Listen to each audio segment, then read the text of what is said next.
Hi, welcome to Ikate's Crossing as we look at the Gita Oracle, and then we can look at a bit more in the Bhagavad Gita. Bhagavad Gita book, so we can find out a little bit more information about this card. So let's have a look. What card are we going to reflect on today? Let's have a look. Lamp of Knowledge. Okay, Lamp of Knowledge.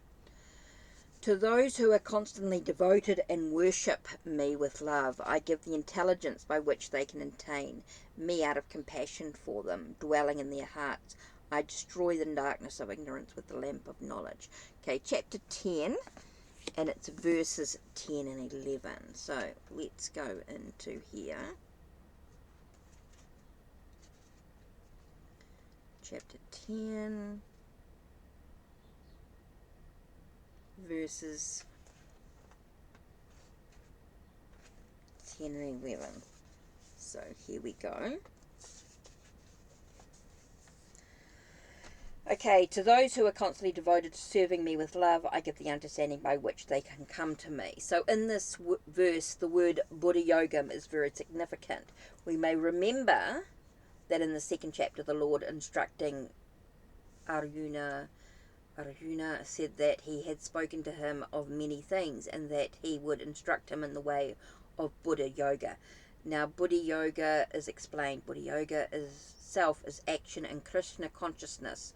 That is the highest intelligent. Buddha means intelligence, and yoga means mystic activities or mystic elevation. When one tries to go back home, back to Godhead, and takes fully to Krishna consciousness and devotional service, his action is called Buddha Yoga. In other words, Buddha Yoga is the process by which one gets out of the entanglement of this material world. The ultimate goal of progress is Krishna. People do not know this, therefore the association of devotees and a bona fide spiritual master are important. One should know that the goal is Krishna, and when the goal is assigned, then the path is slowly but progressively traversed and the ultimate goal is achieved. When a person knows the goal of life but is addicted to the fruits of activity, he is acting in karma yoga. When he knows that the goal is Krishna but he takes pleasure in mental speculation to understand Krishna, he is acting in jnana yoga. And when he knows the goal and seeks Krishna completely in Krishna consciousness and devotional service, he is acting in bhakti yoga or Buddha yoga, which is the complete yoga. This complete yoga is the highest perfectional stage of life. A person may have a bona fide spiritual master and may be attached to a spiritual organization. But if he is still not intelligent enough to make progress, then Krishna from within gives him instruction so that he may ultimately come to him without difficulty. The qualification is that a person always engages himself in Krishna consciousness and with love and devotion render all kinds of services. He should perform some sort of work for Krishna, and that work should be with love.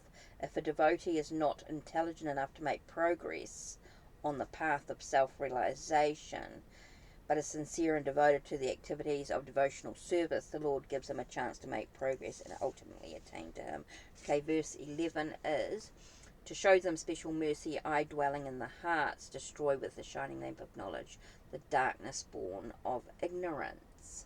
When Lord Caitanya was in Benares, promulgating the chanting of Hare Krishna, Krishna Krishna, Hare Hare, Hare Rama, Rama Rama, Hare Hare. Thousands of people were following him. Prakasananda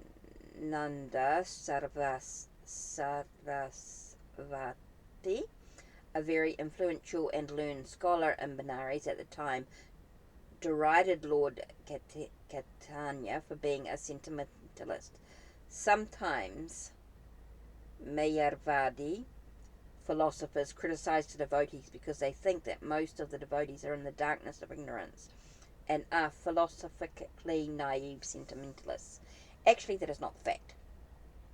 There are very, very learned scholars who have put forward the philosophy of devotion, but even if a devotee does not take advantage of their literature or of his spiritual master. If he is sincere in his devotional service, he is helped by Krishna himself within his heart. So the sincere devotee engaged in Krishna consciousness cannot be without knowledge. The only qualification is that one carry out devotional service as full Krishna consciousness. The Mayavadi philosophers think that without discriminating one cannot have pure knowledge. For them this answer is given by the Supreme Lord. Those who are engaged in pure devotional service, even though they be without sufficient education, and even without sufficient knowledge of the Vedic principles, are still helped by the Supreme God as stated in this verse. The Lord tells Arjuna that basically there is no possibility of understanding the Supreme Truth, the Absolute Truth, the Supreme Personality of Godhead, simply by speculating.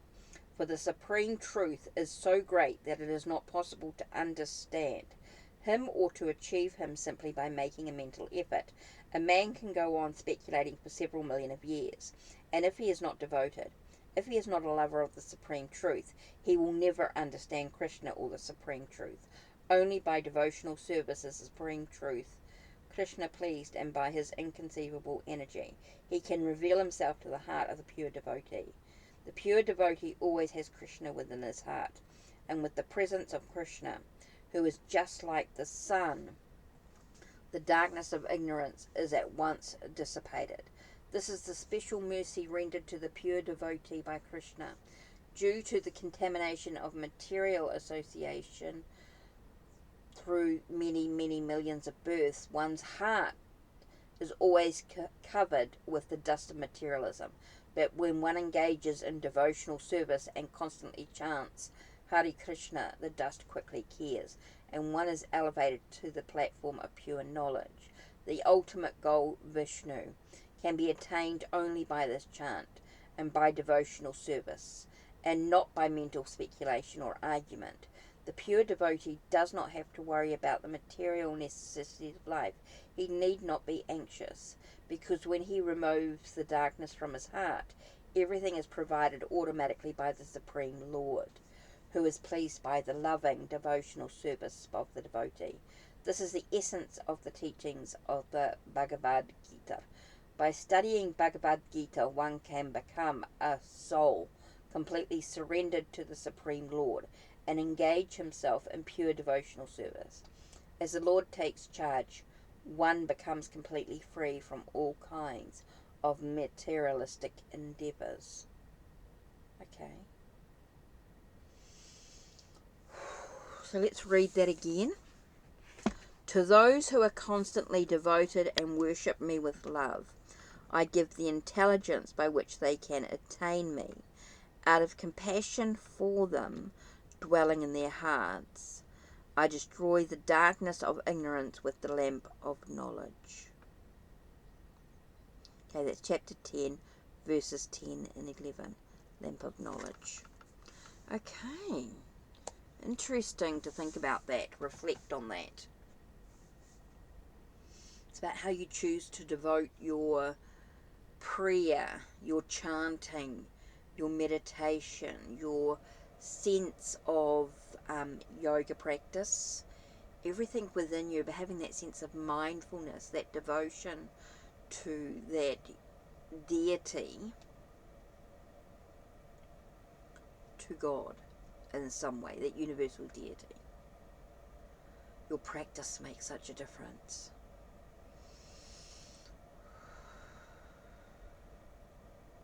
Being calm and relaxed. Okay, that's it for today. Don't forget to check the links down below. Check the links on my channel. Like, subscribe, and ring the bell so you know when the next video will be uploaded. Take care and blessed be.